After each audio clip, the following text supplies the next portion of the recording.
यार भाइयों जल्दी जल्दी भरो यार। यहाँ मैं खड़ा रहूंगा क्या यार? पानी तो पीने को है नहीं और तुम इतना लेट कर रहे हो यार।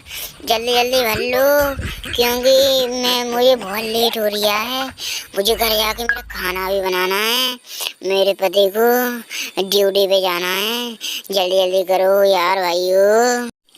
अरे हम लगे तो हैं इतनी जल्दी जल्दी और क्या हम इस पर चढ़ बैठे पानी पर जो तुम इतनी जल्दी जल्दी कह रही हो। यार तुम ही डट जाओ, हम तो डटे ही हैं। तुम ही डटी रहो थोड़ा 2-4 मिनट। अभी हर भरे ले रहे यार, 2 मिनट डटो।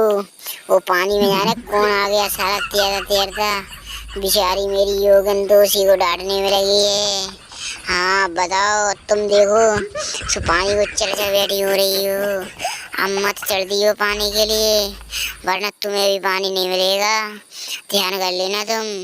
हाँ अब आज न के मत देना।